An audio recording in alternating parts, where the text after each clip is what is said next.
And if this is your first time giving your mind a little love, I have a few goodies for you. First, don't forget to subscribe so you never miss an episode.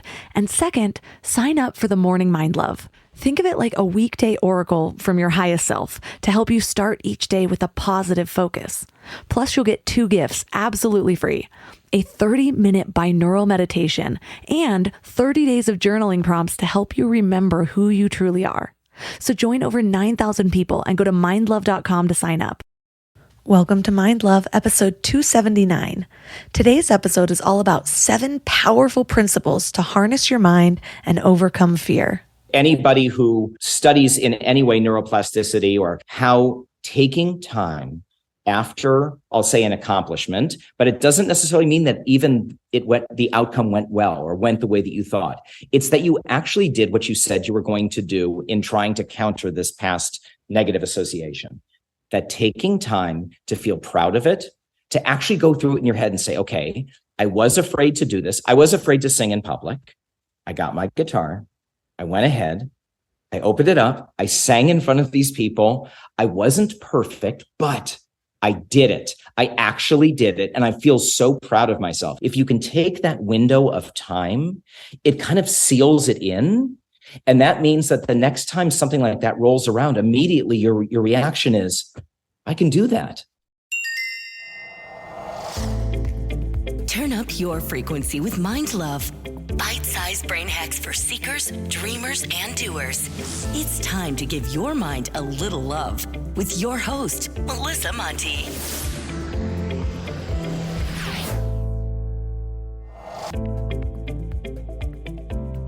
If this is your first time giving your mind a little love, don't forget to hit the subscribe button. Mind love is a habit, and the more you give your mind that love and intention, the better you'll feel about yourself and your life. Plus, it's really a win-win because more subscribers means Mind Love attracts even more amazing guests to bring you their wisdom. So don't forget to subscribe. Do you know what the number one thing is that keeps us from the life that we're meant to live? It's fear. Now, it makes sense, but 10 years ago, I would have thought that this was oversimplified. What about all of those other emotions I feel? What about all the really good reasons that I have in my head about why I shouldn't put myself out there, or go for the promotion, start the business, tell the person how I feel, follow my dreams? Well, now I know that all of those reasons are just a mask for the root cause, which is fear. Think about it. Procrastination, for example, usually comes with all sorts of seemingly valid reasons as to why we can't do something right now. We don't have the energy, or we don't really know the next step, or it feels like it'll all be too hard, or we're just not in the right headspace. But go a little deeper, and you'll usually find that you already know exactly what to do. That the task doesn't take nearly as much energy as it takes to let yourself down day after day. That figuring out the next step just takes showing up.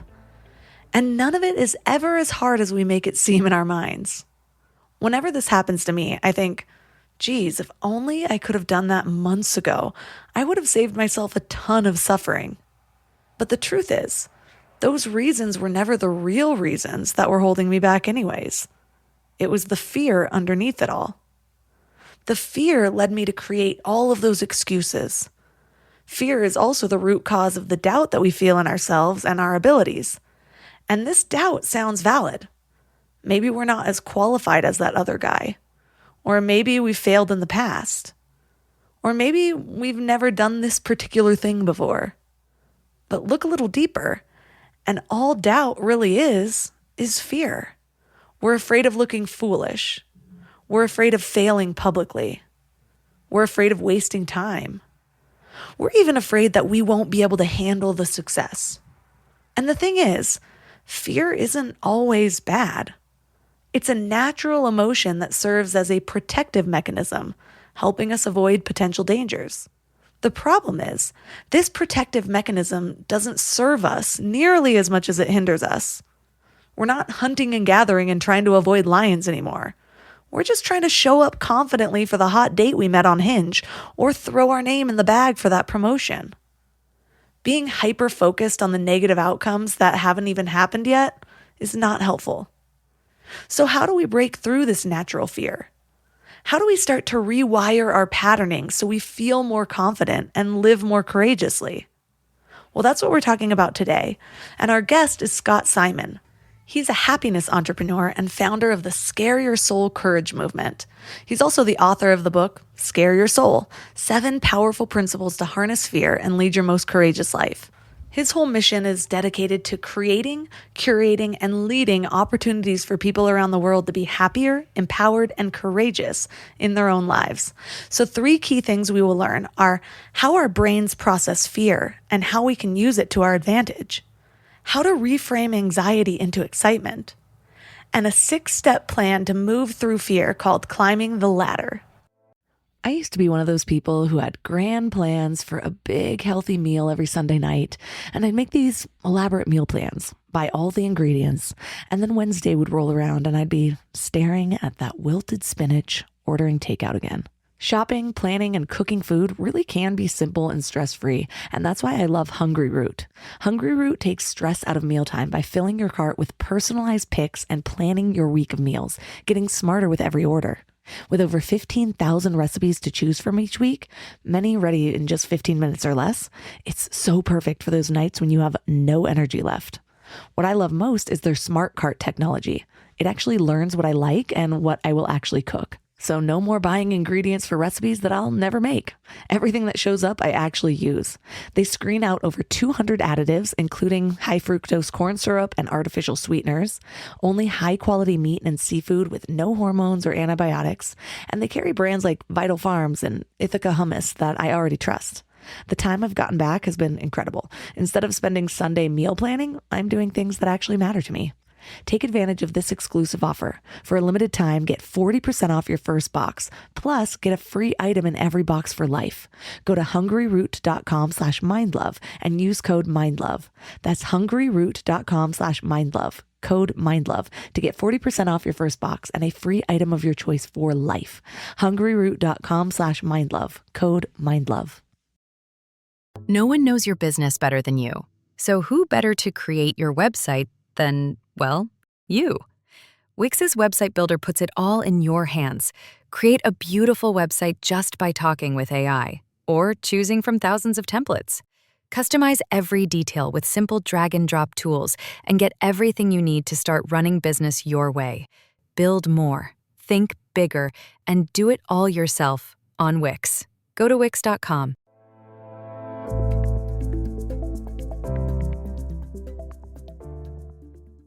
And now let's welcome Scott Simon to the show. Thank you so much for having me. So what originally inspired your movement around harnessing fear? Well, there was one instance in particular that changed everything for me. Back in 4th grade, I don't know if you've experienced this from your past, where something happened and it stuck with you for a really long time. So in 4th grade, I was in a choir concert, and the substitute choir teacher got really, really upset with me because I could not hit the notes of 76 trombones. That was from the Music Man, that was our big finale. And I have a terrible singing voice. Like, I cannot hit a note to save my life. And he knew it, and he got really upset at me. So he kind of stormed towards me. This is again in 4th grade. He had this big Hawaiian shirt on, I remember, with these big palm trees on, and he stormed toward me. His face was red, and he looked at me and he said, "You are messing this up for everybody. Just mouth the words." And I look back on it now, and it's really funny, but back then it was mortifying. And I stood there in front of my entire grade and I could not move. And in a split second, I went from loving music and singing to absolutely hating it. And I didn't sing again for 35 years. So I, in the course of that, spent a lot of time learning about positive psychology. I studied with a wonderful guy at Harvard who is a guru in positive psychology. And I felt like after 35 years, it was time to confront that demon. So I grabbed a guitar and I went on a Sunday morning to a very busy restaurant, the kind where on a Sunday morning brunch, the line is out the door. And I opened up my guitar case and I started to sing in front of this line of brunch aficionados. And at first, I could tell they wanted me to leave immediately. I mean, they were annoyed. There was nothing positive about this. I'm sure they were wondering, why is this guy singing so badly in front of us? But after a while, they came over to my side. They were applauding, and kids were running and throwing dollars in my guitar case. And I finished, and I put my guitar in the case, and I started to walk back to my car, and I felt a feeling. It was like this rich broth of joy and freedom and power. I mean, I almost like levitated back to my car. And I knew in that moment that Scare Your Soul was born. I knew that I needed to share this experience with others. I came back and I wrote a Facebook post about it, and the post went viral. And people around the world from that week forward have been sending me their courageous acts.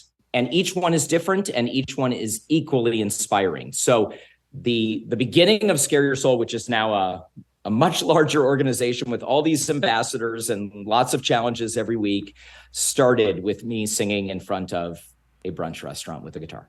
First of all, I feel like fourth grade music teachers are trained by the military, because I had a really traumatic experience with my flute teacher, which is why I only played flute for a year.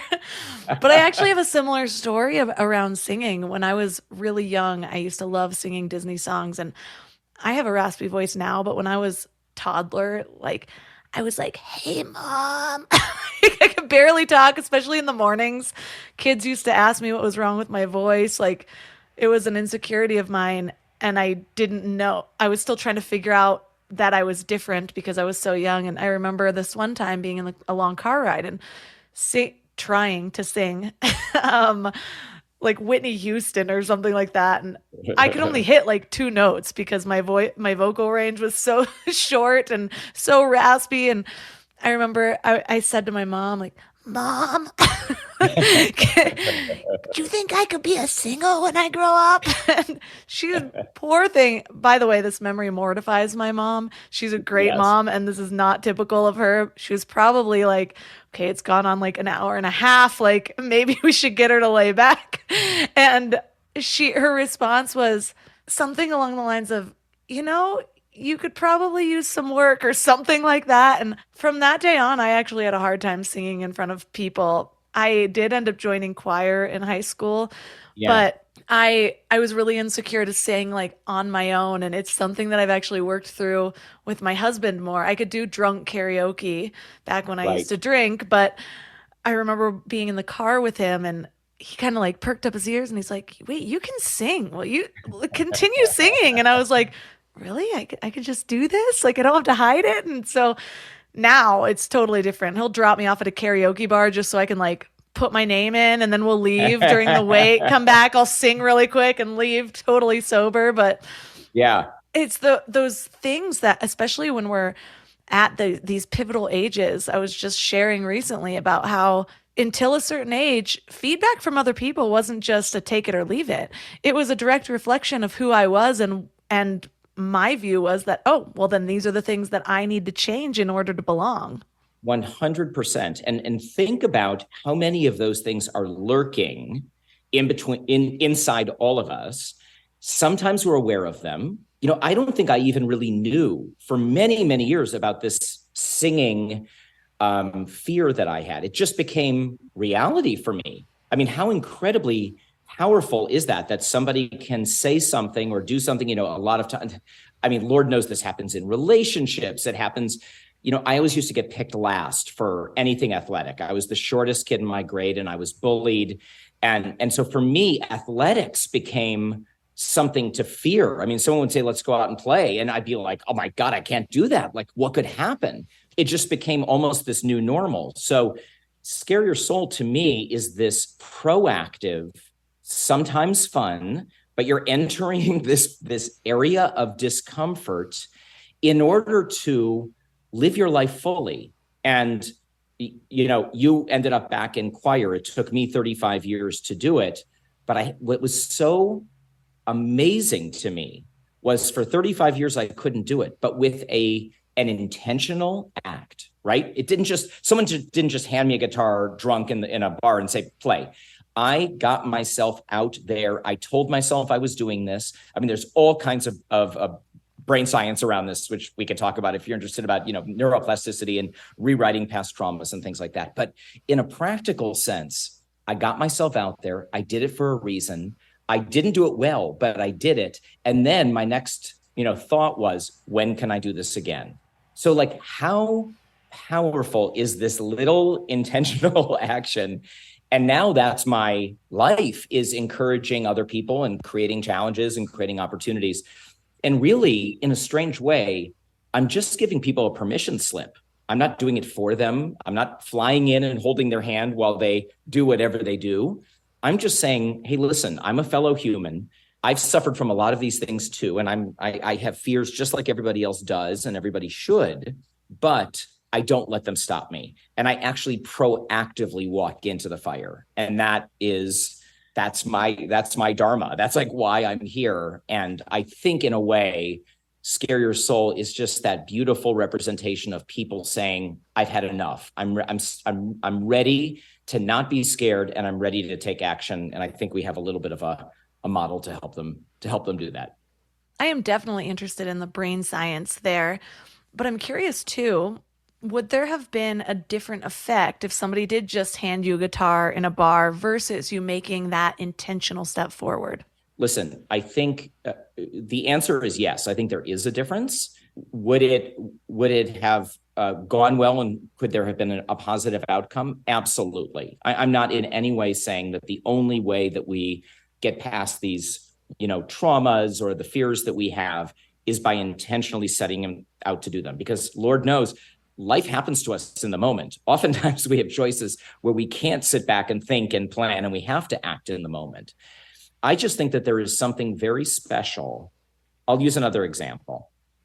I got a phone call from one of our ambassadors one time who told me that she had a Scare Your Soul baby. Now, that both confused me and concerned me for a moment. What are you referring to when you say that we have a Scare Your Soul baby? She lives in Long Beach, California. And she told me that she was married. She and her husband were in counseling and trying to work through some issues they had in their marriage. And the challenge that I put out to our community that week was to have a tough conversation. Didn't say what it had to be about, but find an opportunity for a tough conversation. So she was in a conversation with her husband at the time, and decided to take a leap and said, listen, this is not working. It's not working. Like in the moment, she decided to have the tough conversation she'd been harboring. He said to her, you know what? I agree. And they separated amicably. It wasn't an easy time for her, but they separated and they divorced. As she was kind of, spending some time, marshaling her resources and healing, her old high school boyfriend kind of reappeared and was there to help her through this challenging time. They reconnected, got married, and had a baby. So it was this feeling in the moment. I've been putting off having a tough conversation, but I now have the opportunity to do it. It's going to be uncomfortable, but let's do this thing. And it led to something obviously that was life-changing. So I really love this idea that if we live our life, just like, you wake up in the morning and you brush your teeth, or you wake up in the morning and you take a shower, it's what we do.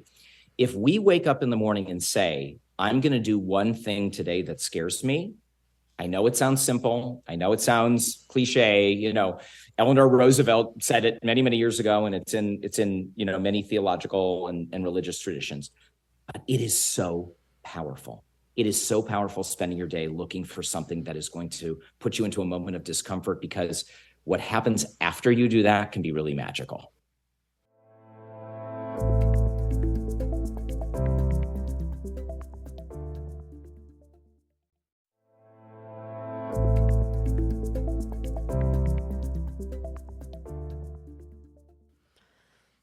First of all, I love high school sweetheart reconnection stories, which is ironic because I have absolutely no desire to reconnect with mine.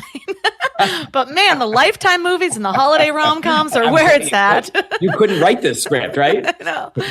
But I think you're right about that intentional decision, because yes, life throws us things. Sometimes we do have to, life threw us the fire, so we're already in it. We don't choose to step into it. But I see that going two different ways for people. Sometimes, depending on what that fear is, it can just be a trauma because they're resisting the entire time versus the intention. Even if you choose to have that intention in the moment of something life throws at you, or you intentionally go out there and look for it yourself, that intention is what allows even just a fraction of surrender. And I think it's the surrender that we actually need in order to feel or accept the benefits and the changes from it. Because anything that we resist the whole time, I mean, most things, I can't think of a whole lot that actually does really integrate and cause the change that we're looking for, because we're just holding on to what is and our fears around it and all of the possibly negative outcomes that could come. It's like the opposite of a gratitude practice.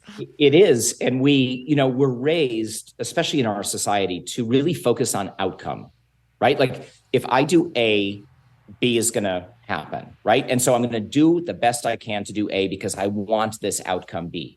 And I really believe, and maybe this is a little bit of a Buddhist strain in me, but what I care much more about, much more than outcome, is action.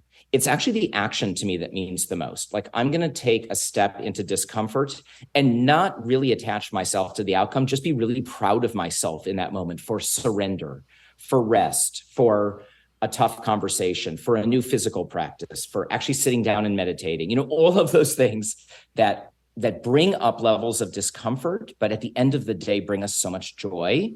And so I think, that really is this trying to divorce ourselves from, hey, this is what I want to get out of this, and just really focus on the action of doing it.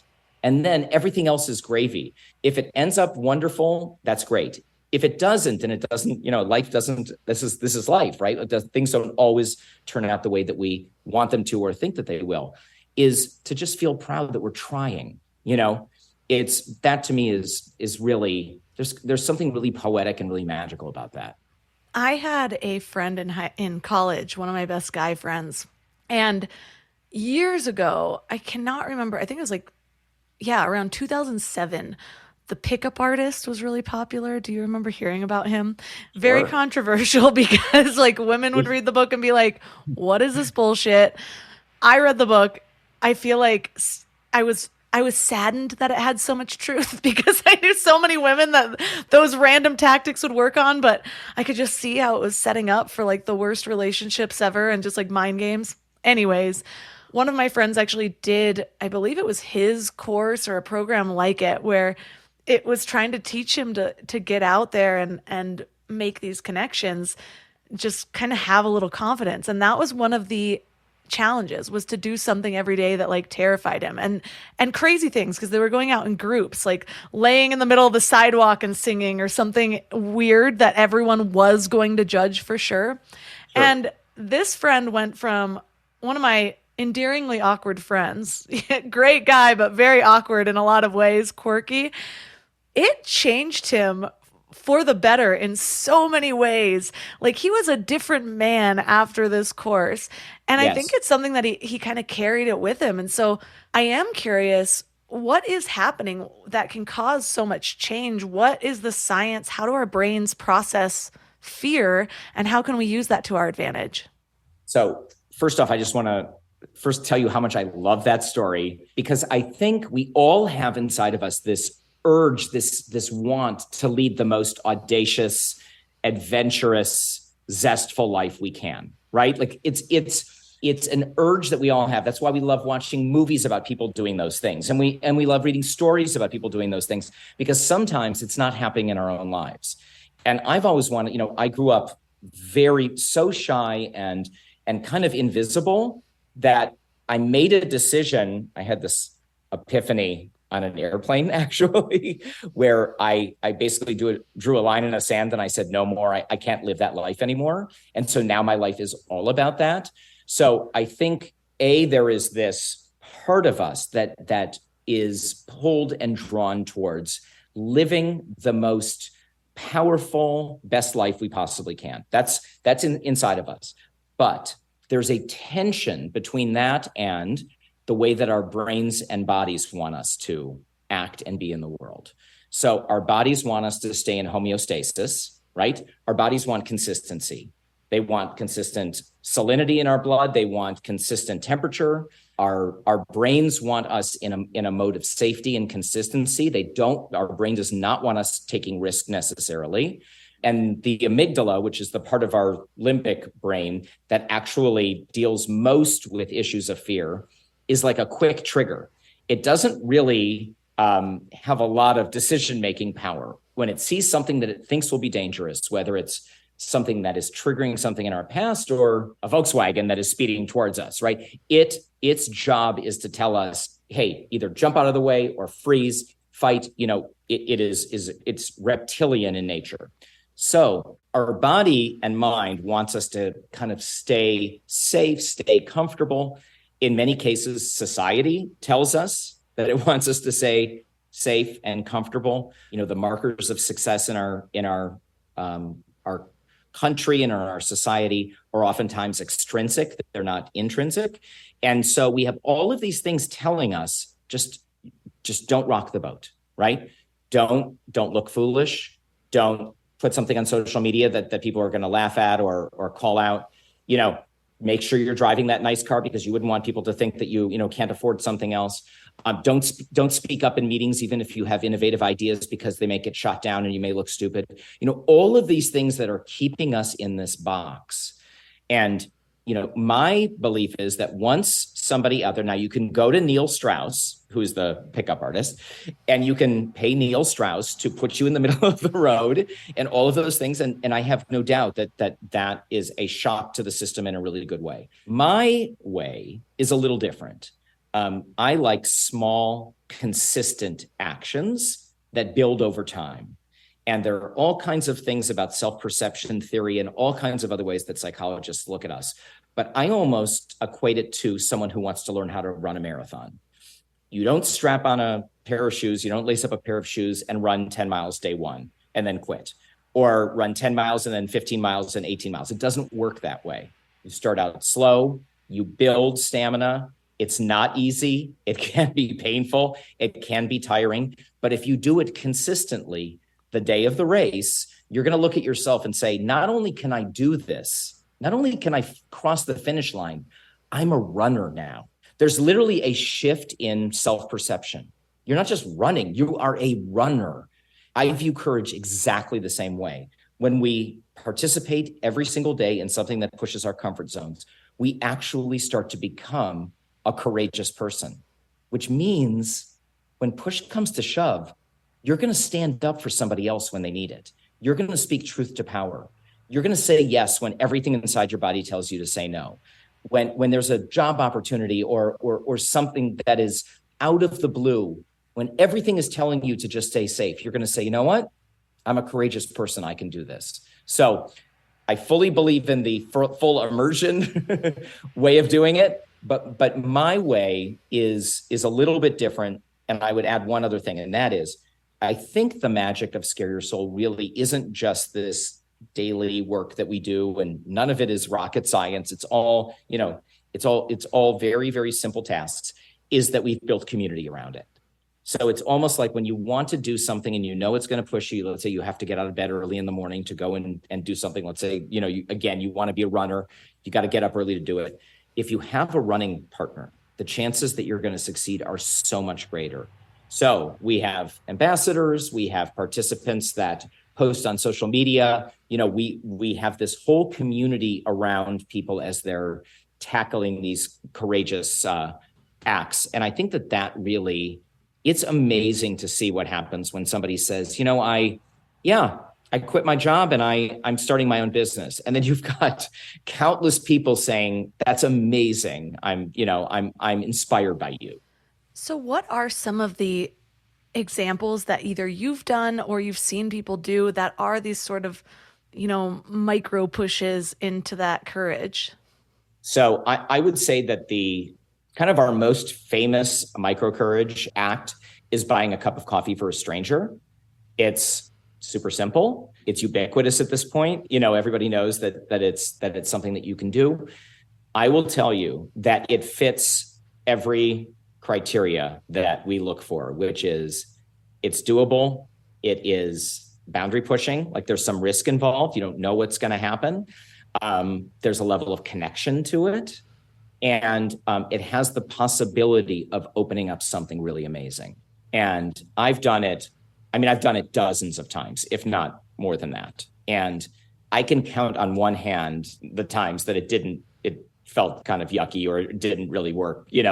Every other time has been beautiful and engaging, and you make someone's day, and then everybody in line is smiling, and it's this simple act. So, the book, I have a book coming out, and the book is full of challenges and writing prompts and suggestions about how to lead your life, how to be courageous in forgiveness and in gratitude and in creating more energy in your life. But I think when people ask, I say the buying a cup of coffee for a stranger is probably our most famous one.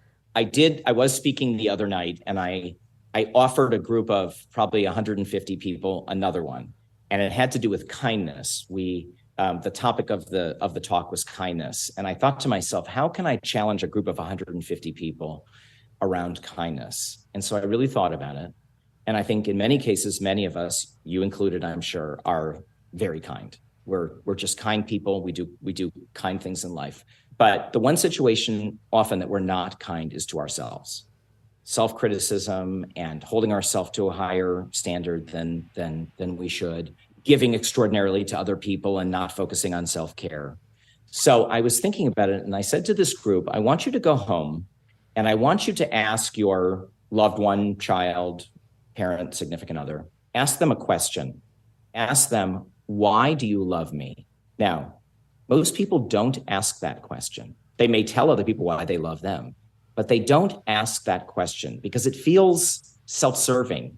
It feels kind of like you're fishing for a compliment, or you don't know what that person might actually say. And maybe it'll burst this bubble of how you think they feel about you. But it takes a little bit of confidence. It takes a little bit of risk. But I sent 150 people home from this event, getting ready to ask their significant others to sit down, and they had to ask them why they love them. I cannot tell you the feedback that I have gotten since. It is like this avalanche of love and thank you so much. And it was free. It was easy. It's the simplest question in the world, but people don't ask it oftentimes because they're afraid of what the answer might be. So we have hundreds of these, and some are more physical, some are more relational, but this is the sandbox that we love to play in.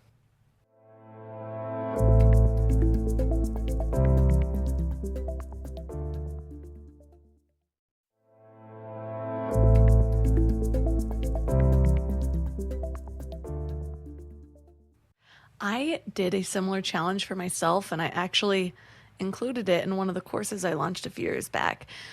When actually this started years before I actually ended up doing it. I was a part of some entrepreneurship course, and they challenged me to reach out to people and ask what my superpower was. And I was so terrified for some reason. Like, it just seemed so vulnerable. Looking back at that time in my life, it was during a time that I was still partying a lot. I wasn't really making the best decisions, so I was kind of worried the responses were going to be reflected back on what I already knew. Like, now's the best, not the best time for asking for feedback on my performance.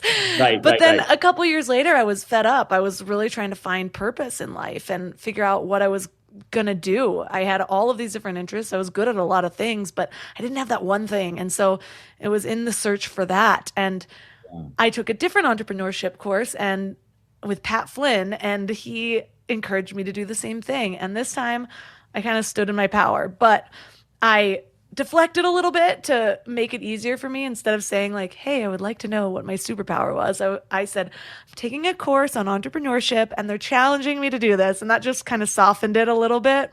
Sure. That way it's not me asking, they're making me ask. So I got 11 different responses from people in different areas of my life. And I've talked about this a lot on the show because it was such a life-changing moment for me. Yes. I got the best feedback from people. Everything was so heartwarming, but a lot of the things were things I did know about myself, things I saw in myself too, but there were other things that I didn't see at all. And one of those things was that I was able to take information from tons of different sources and even fields of knowledge and Yeah. find what they had in common and be able to deliver it to people in a way that they could understand. And that gave me the idea for this podcast. And so it changed my whole life. It changed what I was willing to do because it changed the way I saw myself because I was seeing myself Yes. through a new perspective. And if you hadn't had the guts, and yet there was a little push there, but if you hadn't had the guts to put it out, first of all, to take the course in the first place, right? Like all of these steps that you took ended up opening doors that had some risk in them. There was a little discomfort in them, but look at the end result. And I talk to so many people. I do coaching and I lead some meditations. And there are so many people out there who just don't know how to take that first step. They just feel stuck. In positive psychology, there's this concept of the downward spiral and the upward spiral that, if you're feeling apathetic and you're feeling stuck and you don't do anything about it, then it kind of spirals downward. And obviously it goes into anxiety and depression. But if you start taking positive action, you can reverse that trend. And then the momentum goes in the other direction towards happiness and joy and meaning. And so I get to be kind of this witness to all of these people doing things in their lives that are reversing that trend. And it really doesn't take, many people think when they hear the word courage, I always say courage with a little bit of a grain of salt because they think it means leaping out of an airplane or quitting their job and moving to another country. And really, to me, it is all about small acts of pushing comfort zones. And for some people, courage is just getting out of bed in the morning. And if we can do it consistently and do it in community, inspire each other along the way.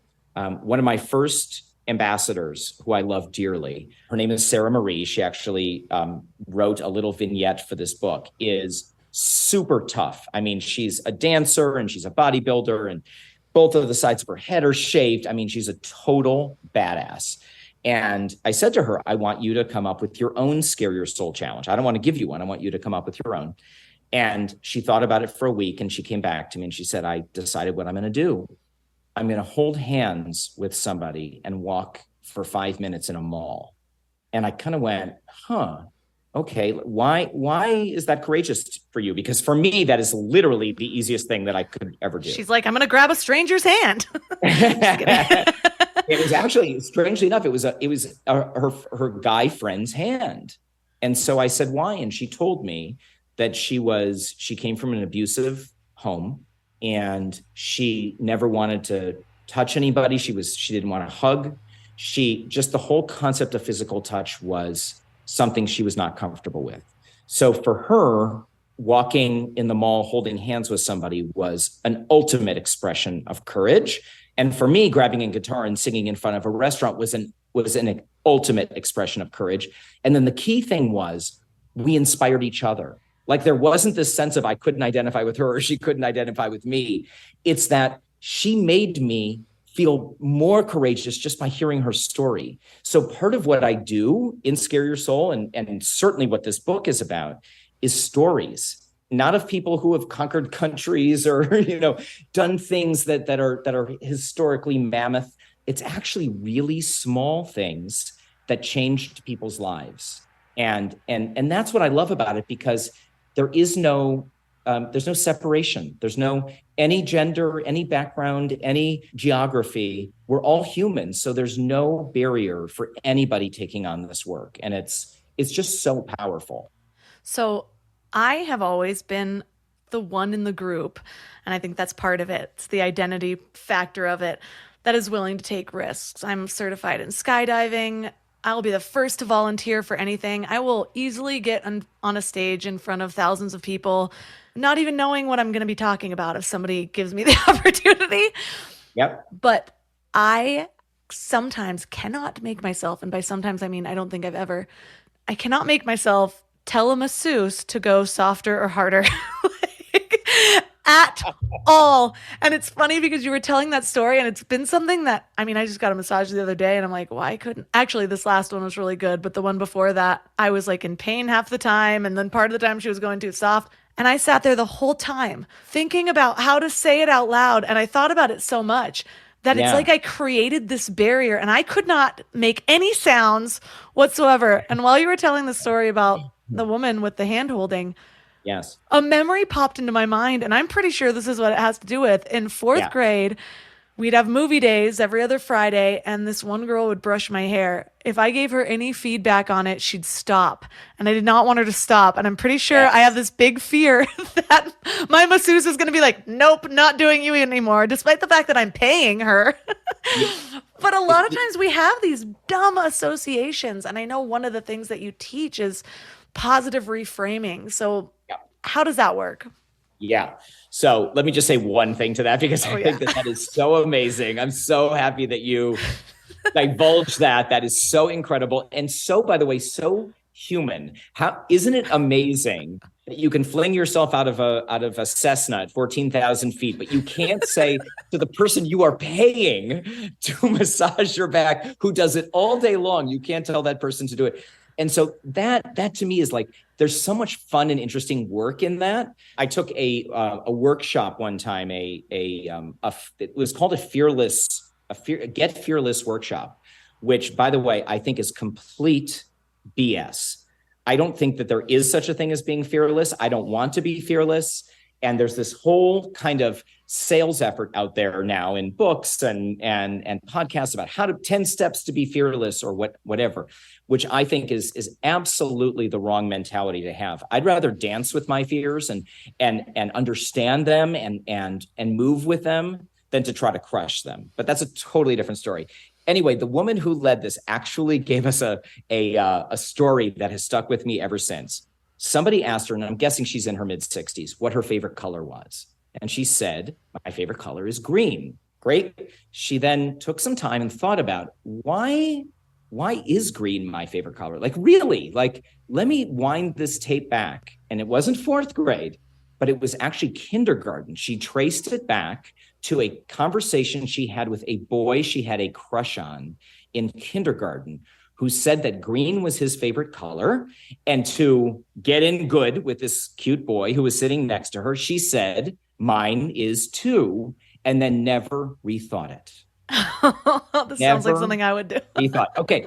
So, this is the area of life that just is so fascinating to me, that we're leading our lives with all of these deep assumptions within us about what we can do, what we can't do, what we're afraid of, what we're made of, my view is we got to get out there and practice and push.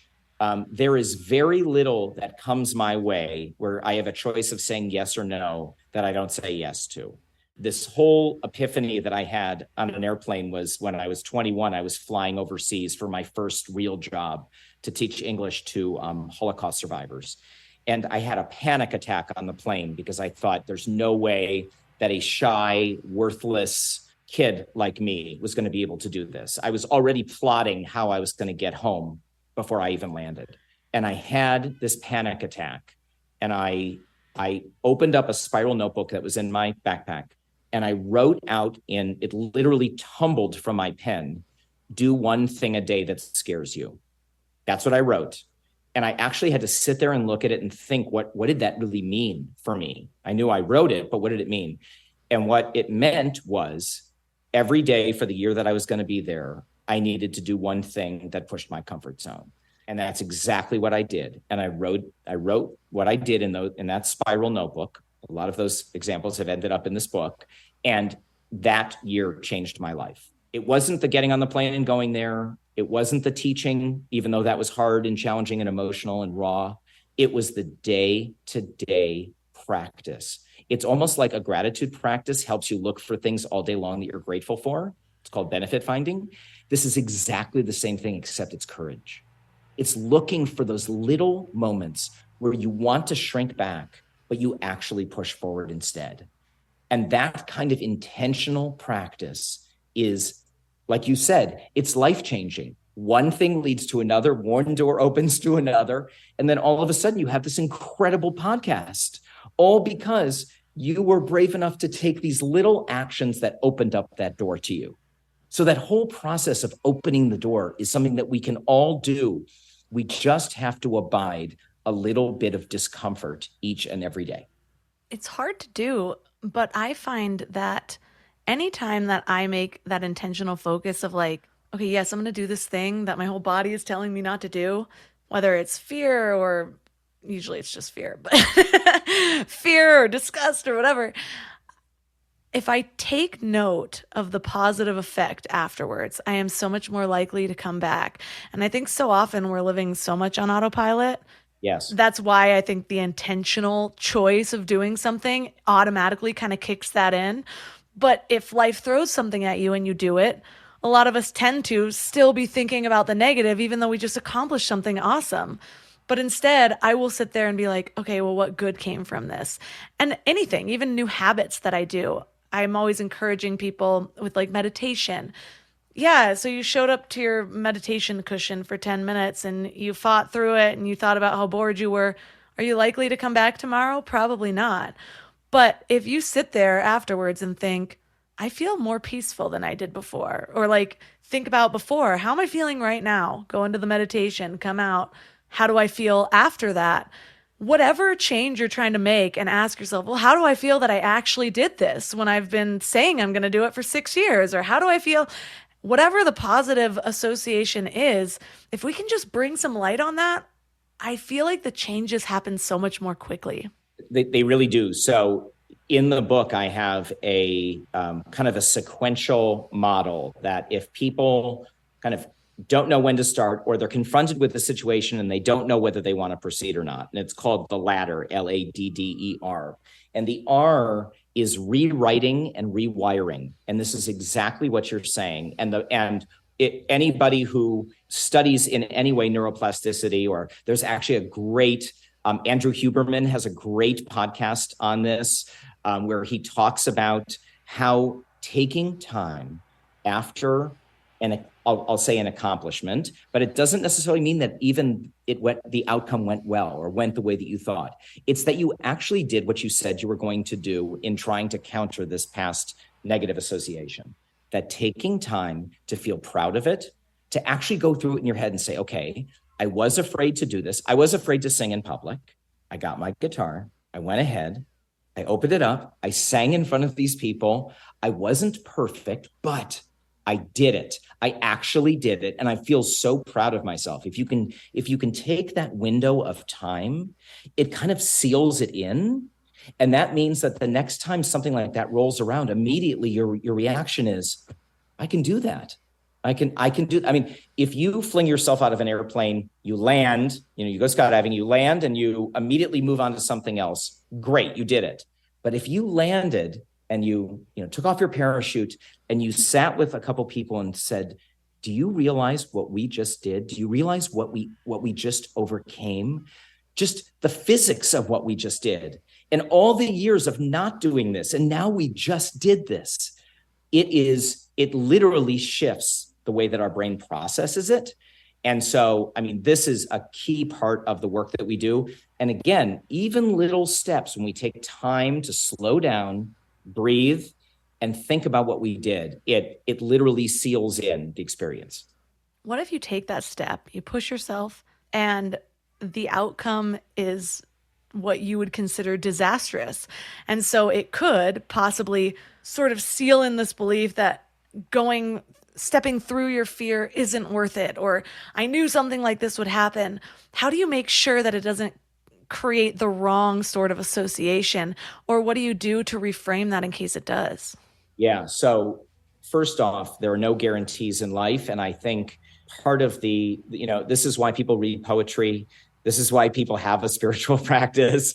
This is why, the Buddha said life is suffering, that things aren't always going to work out the way that we want. And sometimes it's true. We try something or something happens to us and the result is tragic or it's disastrous or it hurts in some way. And I think being realistic about that is important because we're not living in bubble wrap, right? We're not living in a comfortable, bubble where nothing ever is going to go awry. What I tend to do is to, as I said before, always have an accountability partner if I can, somebody to remind me of why I did this in the first place, even if it didn't go well. I also think a sense of humor is pretty damn important here, because if I didn't like singing and I sang in front of a group of people and everyone booed me, right? Like it didn't go well. Everybody just said I was terrible. Walking away and saying, okay, like it's not life or death. I tried it. It didn't work. And at the end of the day, at least you can be proud of yourself for trying. And that, I think, it's like an underrated virtue in today's world. We're so much more about achievement and outcome and what did we get from something and what did it look like on social media and who responded and who liked. But how about ask the question, how about you? How did it feel internally, the fact that you actually did it? And, like I said before, if the outcome was predestined, life would be easy. There would be no such thing as courage, because we would always know, and we don't know. We don't know when we get on a plane flying to another city, when we land and walk out that door, what adventure is going to happen to us. Some of it may be great, some of it may be uncomfortable, and some of it may be sad and hard. But it's all part about the living a human life, this beautiful tapestry of joys and tragedies and as I call it in the book, 90-degree turns. Like you think your life is going in one direction and all of a sudden something happens and it goes in a 90-degree direction. And then that becomes your life. And that's beautiful too, because it's opening up all kinds of doors for you. So I don't want to live a bubble wrapped life. And I do open myself up for failure and rejection and hard times, but I'm proud of myself that it all stems from a position of courage, that I'm getting off the couch, I'm getting out of the bubble wrap, and I'm taking action.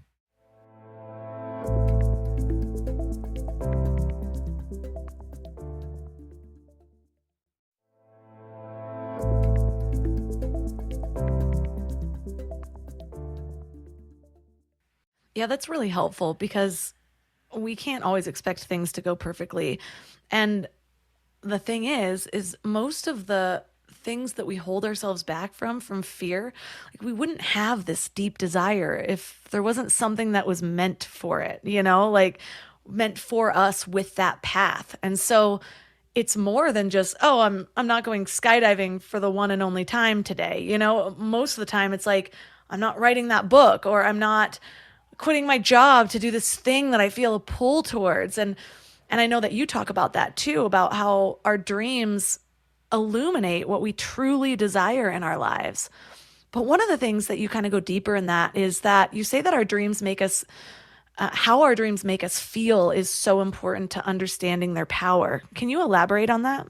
Sure. I think there's an internal guidepost that certainly most meditators have that's an arrow in their quiver, but in many cases, the rest of us don't. And that is this concept of getting in touch with how we feel, not just what we're doing or what we're seeing or what we're scrolling, or, we're very rarely bored in life. If you try to think about the last time that you were actually bored, most people can't answer that question. They're not paying attention to what their internal landscape looks like. And most people think when they think about, dreaming towards goals, they think about that extrinsic goal as the outcome. What I really push people to think about is, how does that thing make you feel? How does it make you feel? Because at the end of the day, life changes, we change, our financial situation changes, our geographic situation changes, our health changes, the health of people around us change. But the only thing that can really be consistent is the way that we're perceiving the world. So when I have a dream, so I say it very clearly, and it's incredibly embarrassing in the book, that my dream always when I was young was to be a rock star. Always. I used to make guitars out of paper mache and strap them around me. I'd lock my door and I'd put like the Beatles' White Album on, and I would literally like leap around my room with this ridiculously large paper mache guitar. And it was like this dream that stuck with me for years and years and years. And then once I started to do this work, I took some time to think about it. And what I really began to realize was when I was young, nobody listened to me. No, I mean, I couldn't speak in class because I was so shy, and the bullies made sure that I wasn't going to talk any more than I had to, or else they would pummel me. So to me, being a rock star meant that people actually wanted to hear what was coming out of my mouth. Now, of course, if, Eddie Vedder invited me on stage to play with Pearl Jam, would I say yes? Hell yes, I would. But I now realize it's how I want to feel. And that's why, to your point, I love speaking. I love speaking to groups. I love motivational talks. I'm not a rock star, but I'm speaking in a way that's moving people. And that's the feeling that I wanted. So in the book, there's a whole chapter on dreams, and it really is about digging deep into not just the goal at the end of the dream, not just the pot of gold at the end of the rainbow, but how do you want to feel when you get it? Because that's what I want people to tap into.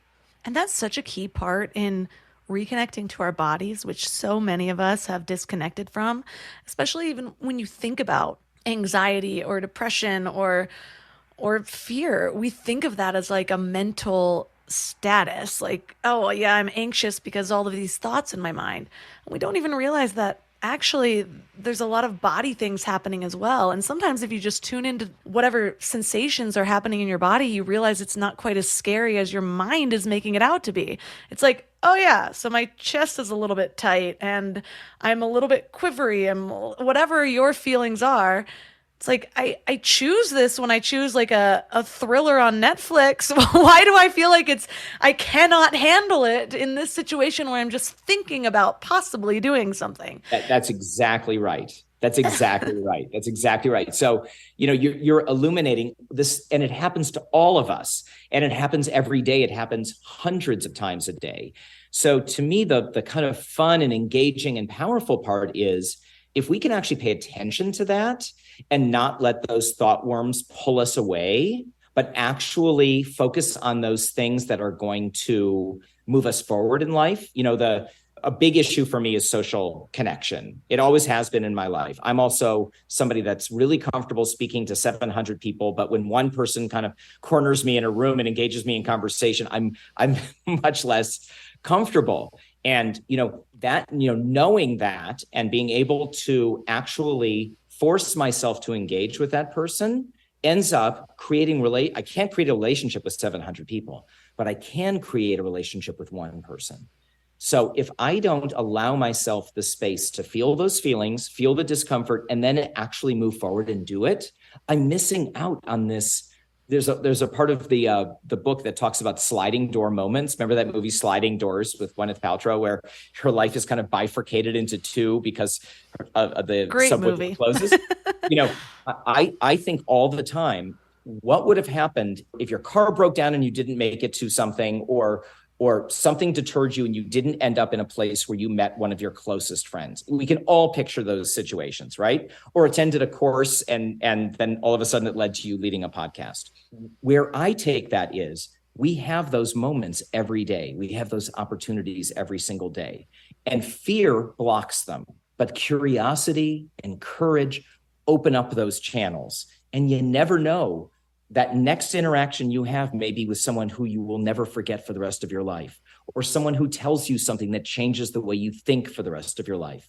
Or maybe it's a new career or a new anything. But fear and our focus on protecting ourselves blocks those. So my goal is to really encourage people in a really human way to push, and then the Scare Your Soul community applauds, hugs, surrounds, and makes sure that there's kind of this mutual inspiration going on. Yeah, I do feel like feedback from other people, whether it's positive or negative, has such an effect on us. And so we can't really control some of the negative feedback that we get. So I like to have backup plans. Like I already know in my mind what I say. One of those things is I see it as an insight into the ways they hold themselves back. And so I immediately, when I'm getting negative feedback, it's not about me, it's about them. And I think, oh, wow, I end up having compassion. It's like, wow, that is the way that Pete holds himself back on a daily basis. I really wish him the courage to move through that, and then all of a sudden I'm sending like loving kindness outwards and it doesn't affect me as much. But I know you also talk about our choirs and our catalysts. How can we engage those people to kind of help encourage these new courageous lives? So I really think that if at all possible, people should have two types of support systems in their lives. And when I say support systems, it could be one person each. It doesn't have to be 15 or 20 people. Your choir is the group of people that provides you unconditional love. They're the people who are just going to be there for you. They're going to speak truth to you, but they're going to do it with love. And they're those people that we can go to when we need support, guidance, when those things, as you said before, things don't go well, right? We put ourselves out there and it didn't go well, that we know that intrinsically they just love us and always will. Our catalysts are the people that push us. Those are the people who say, I love you, but you can do better. You can do more. You can grow. I have, when I was getting my degree in positive psychology, one of our professors, Maria Sirois, had us actually write out who the members of our choir were and who the members of our catalysts were. And I realized very early on that they were much smaller than I had expected. And it really made me realize that many of my relationships were kind of superficial, feel good, nice, warm acquaintances, but not the kind of people that were going to sustain me.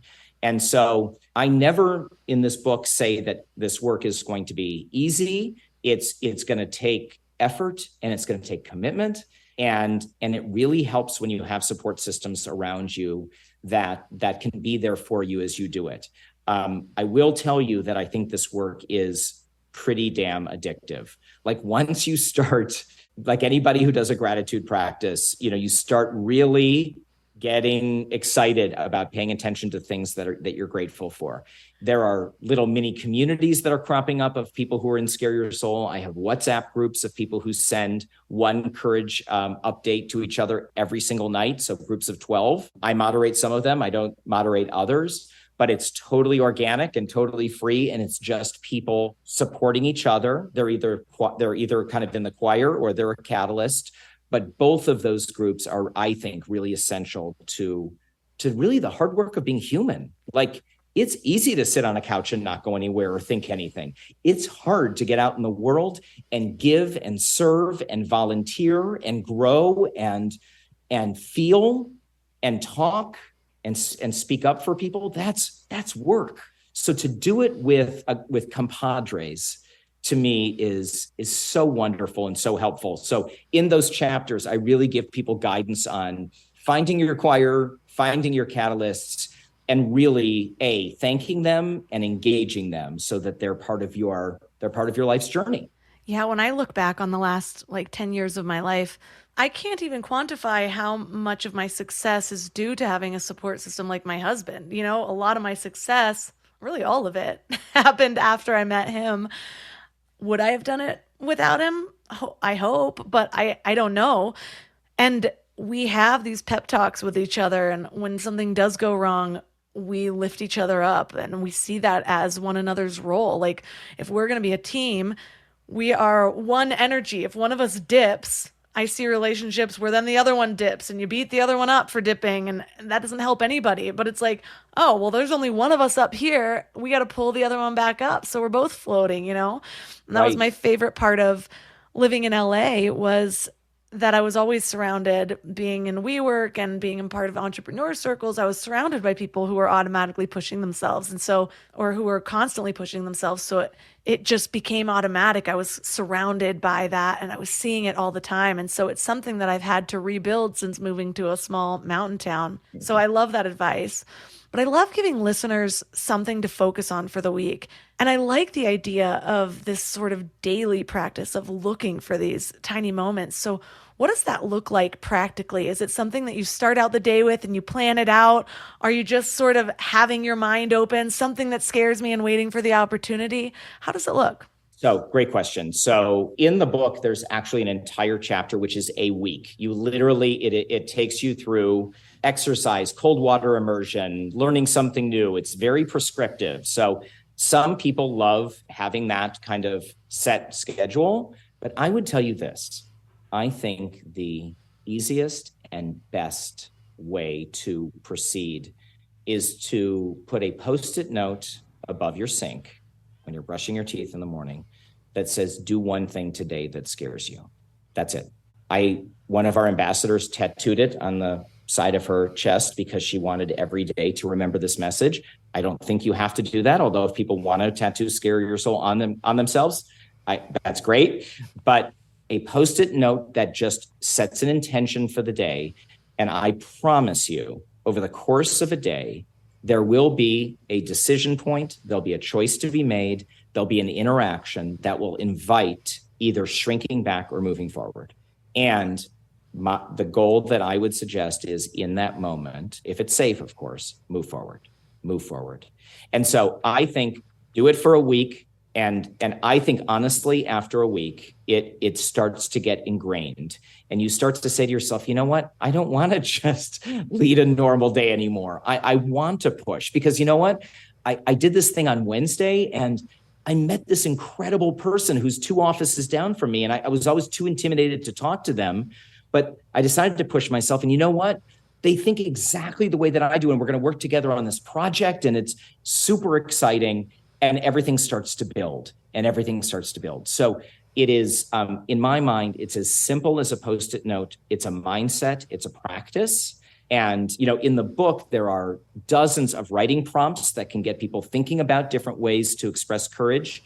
But this is us humans leading a human life and making choices and decisions every day. And I think that's really where the rubber hits the road. Well, there's so much to work with just in this episode alone, but I know that there's a ton more resources in your book. And like you said, it even kind of goes through step by step with daily practices and ideas to get this kick-started. So for listeners that are interested in learning more, connecting with you and your communities, where's the best place for them to go? Sure. Scareyoursoul.com is the best place to go.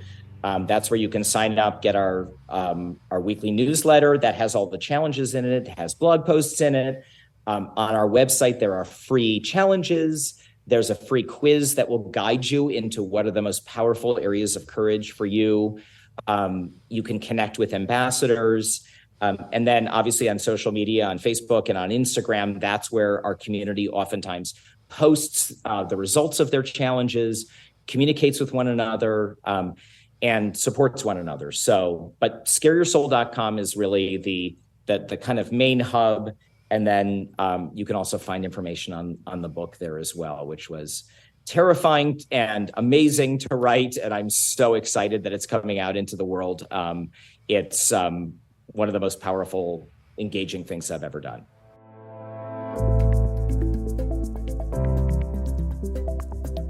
All the links for this episode will be at mindlove.com/279. Your challenge for this week is to harness a little bit of that fear. But first, get clear on what you're afraid of. Note that some of the indicators of hidden fear that might not feel like, oh my gosh, boogeyman fear, are things like procrastination or holding yourself back or not putting yourself out there or thinking you're not capable. Fear is a root emotion in limiting beliefs, which we talked about last week. So you can see how getting clear on your emotions and what you're feeling is an important part to figure out all of these things about yourself. Whereas most people live on autopilot and they numb out big emotions. That's where we're different. That's where we make the choice to actually show up, sit in those emotions, and see what's in it for us. Even if it is that big, scary fear feeling, just sit there. Remind yourself that it's not going to hurt you. You can handle it. They're just bodily sensations. And breathe into them. Allow them to pass. And then start to ask yourself questions. What do I really want? Why am I not going for it yet? What is the voice in my head telling me? What are the stories I heard about this topic when I was younger? What have I seen other people do, or what have I seen other people achieve? What have I not seen them achieve? These are the questions that help you get to know you. So try them out. if you happen to miss my very awesome news at the beginning of this episode, I don't want you to miss this brand new opportunity to join the Mind Love membership. I have curated masterclasses around the big topics that come up over and over again on the show, like clearing limiting beliefs and getting clear on your deepest desires and priming your mind for lasting change. So instead of a single episode's worth of knowledge, membership opens up a whole platform of content for you to explore and interact with. And new masterclasses will be added every month. And this month we have 2. Over a $300 value that you get for the cost of a membership, just a couple of coffees. So I highly recommend that you check that out at mindlove.com/membership. When you join the membership, you also get the whole premium feed, ad-free listening, early release, exclusive episodes, and all sorts of other goodies. So check that out at mindlove.com/membership. You can also find all of my sponsors at mindlove.com/sponsors. And if you really enjoyed this episode, take a screenshot and share it on social media. Tag Mind Love Melissa and Mind Love Podcast, or send it straight to a friend that you know that needs it. Thank you so much for being here, and thanks for giving your mind a little love today, and I'll see you next week. Thanks for tuning into Your Higher Frequency with Mind Love. Head to mindlove.com for a free gift to keep your vibes up until next week.